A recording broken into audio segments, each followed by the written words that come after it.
Hello all and welcome, and I am the MGTOW philosopher. And in this video I would like to talk about the wall. Now, what is the wall exactly? Well, the wall is essentially what women hit at breakneck speed usually. And once they hit that wall, they are wrecked, they are ruined. They cannot go any further. They will not get any better looking. They have stopped in their improvement, in their physical development. Their beauty will no longer improve. It will essentially get worse, much, much worse as the years pass. Now, what age this happens depends largely on the woman. For example, if you look at, say, the star of Wonder Woman, that Gal Gadot broad, she's 31 and she's super hot.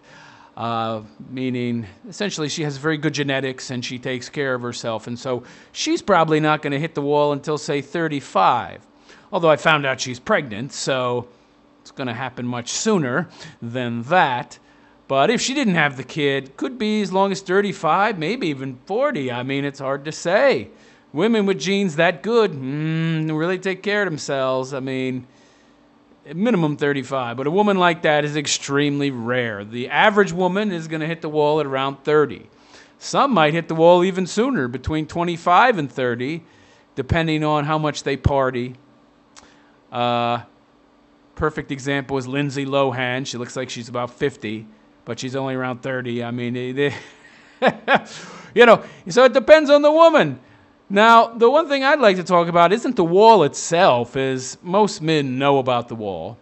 The thing I'd like to talk about is the fact that most women don't. Now, this really shocks and astonishes me, and if I ask a woman about the wall or I start to tell her about the wall, she seems to have no idea. And I meet career women time and time again, who are 26, 27, 28, or even 30, who have no boyfriend, no man. They don't sleep with men regularly, and all they do is work. And I ask them, aren't you afraid of getting to a point where you're not going to be marketable, where you can't get married? And they just look at you like, huh? What? With that gum-chewing stare that shows that their head is totally vacant of any thought going on at that moment. They don't know what you're talking about. They get this completely vapid look on their face, like, what are you talking about? Not be able to get married? Why would that be? I can't believe that women are this clueless, but they clearly are. And I think the reasons for it are a myriad of them. I think feminism is part of it. Teaching women that essentially they are the equal of men and they are somehow the same as men, and that men and women are the same. And so that essentially, men somehow are thinking like women in their minds. What women don't understand is that, no, they're trying to be like men as they embrace feminism. They want to have all the good stuff that men have and be as strong and powerful and as skilled as men are and the things men are good at, but they don't seem to understand that they don't have a man's mind. And since they equate the sexes as being equal and the same, they look at their own thoughts, and they figure those are men's thoughts as well. Because to a woman, what's most important to her is security, resources. Looks are important to a degree, but they're not everything, and they're certainly not as important as stability. And, of course, the idea of romantic love still exists in a lot of dumb women's heads. So they get it into their head that, looks are not that important, and they think men are the same way, I think. Because we're all equal. Egalitarianism at its worst. Egalitarianism is the dumb idea that everything's equal, everything's the same, which is bullshit. So women don't seem to understand. They've forgotten that men are different. They don't realize, and they really don't know very much about men. And so they haven't made a real effort to study, to understand how men are. We care about looks. We care about looks a lot. It tells us how fertile the woman is. It tells us if she's in her prime or she's out of her prime. It tells us if she's a prime breeding material or if she's pretty much used up. I mean, when you got to blow your nose, what do you want? You want a nice new Kleenex fresh out of the box, or do you want an old used Kleenex laying on the sidewalk? Blah. No, I want a nice, fresh new Kleenex right out of the box, of course. And older women are just like the old used Kleenex lying on the sidewalk. You really don't want to use that now, do you? Of course not. And why would you? It's inferior. And so we like younger women because not only are they more fertile, their appearances reflect that, but their bodies are better and their vaginas are not used up and stretched out. So, of course, women don't understand this. And somewhere deep down, they might realize this, but they want to tell themselves. Someone live in denial. They want to believe, oh, yeah. No. I'm not a depreciating asset. I am valuable. I have a job, and I make a lot of money. We don't give a shit about... And this is the thing, women. There's another thing. Women, this is what I said earlier. They equate the things they want with the things men want. But I don't give a shit how much money she makes. I don't need her money. I make enough money. I don't need to leech off her. I don't need her for security. I don't need her, period. If I want to get laid, it's not that difficult. But honestly, it's not like my primary number one concern in life. Being an older guy, I don't really give that much of a shit. I'm not a slave to my hormones anymore. So women cannot enslave me to their pussies like a lot of you younger guys. And I wasn't even a slave to them when I was younger. I had enough self-respect not to be so. But essentially, women believe that men want the same things they do. And we don't. I don't give a shit if she has a job, or if she has a good job anyway, or not a good job, because I'm not going to give her any money anyway. And if she requires me to give her money, demands money, I just kick her ass to the curb and find somebody else. It's not that difficult. Not if you have some balls and some self-respect. So women they don't understand the concept of the wall. They don't get it. They don't understand ideas such as sexual marketplace value and the things that men want, and that everything that has value, that is wanted, that people want, that need, has a marketplace value. And theirs depreciates greatly after the age of 30, some much sooner. And talk to women about this. You'll be surprised how they don't know what it is. They just...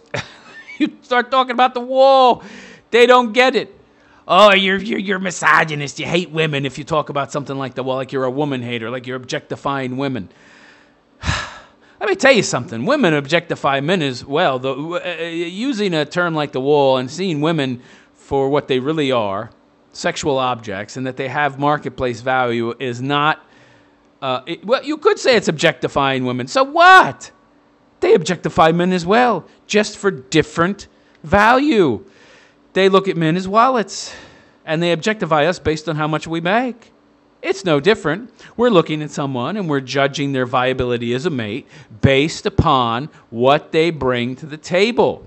For a woman, what a man brings to the table is money. For a man, what a woman brings to the table is her fertility and her looks and the pleasure she can give us. They are both commodities, and they are both what the other is looking for. So both objectify, and there's nothing wrong with it. But the problem is that women don't generally understand that men objectify women on their looks. They think that we see the same things they do, which is a woman's intrinsic value, her personality, and her morals, and her ethics, and how much money she makes in her good career. No, we care about the vagina.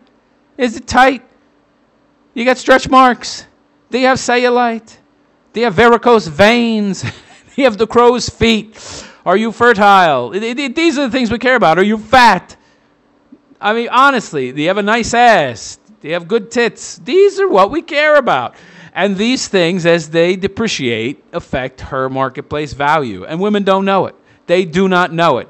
And that is why so many women, and a lot more women are saying they aren't feminists than are. Feminism is hugely unpopular, but not because women have come to not believe in the feminist ideas. They do. They just think men irrationally reject them and have a problem with them because it's their horrible, toxic masculinity. So now women just say, no, they're not feminists, but they actually are. They just say they're not because they know it's wildly unpopular with men, and they try to hide it, but they do a very bad job of it. So women are still feminists. They're just not calling themselves feminists, okay? So feminism is alive and well. They just recognize that men don't like it, so they say they ain't feminists. And so they don't recognize do not recognize the wall.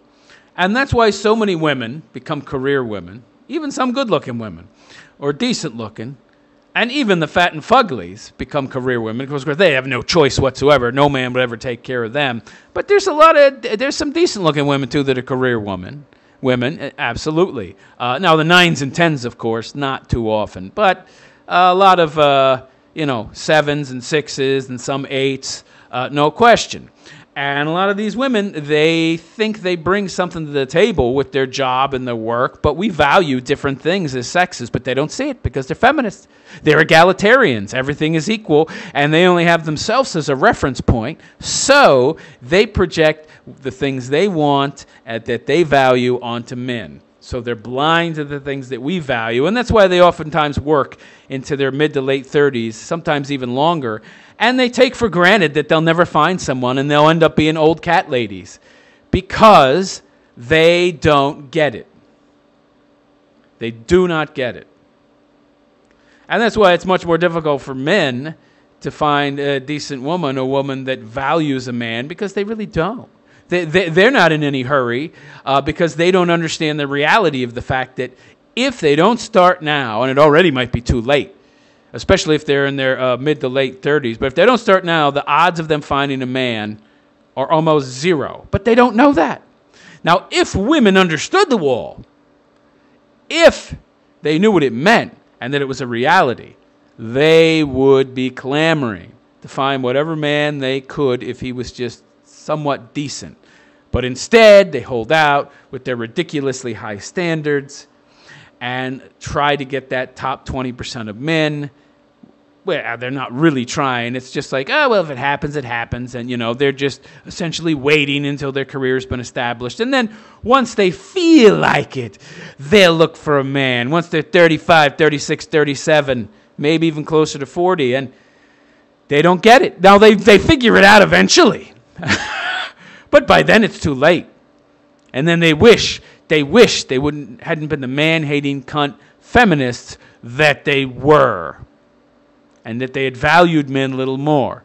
But they don't understand the concept of the wall, and they don't understand men particularly. We understand women much better than they do us because of our ability to critically think and use logic and reason and abstract thought, as opposed to a woman just basically being a narcissistic bitch and projecting her own feelings, own emotions onto men, and basically seeing men as versions of women.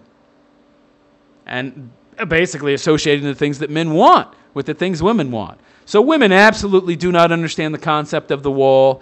And if you ever have a chance to speak with a woman candidly, explain it to her, try to wake her up, you probably won't have any luck, especially with younger women in their mid to late 20s, because women think they know everything. They're so smart, right? Because they're feminists. They've been taught they're so much better than men, and us dumb guys don't know anything, which is part of the problem, really. Who wants to be with that, right? Not to mention the fact that these women have no time anyway. So their entire existence repels men.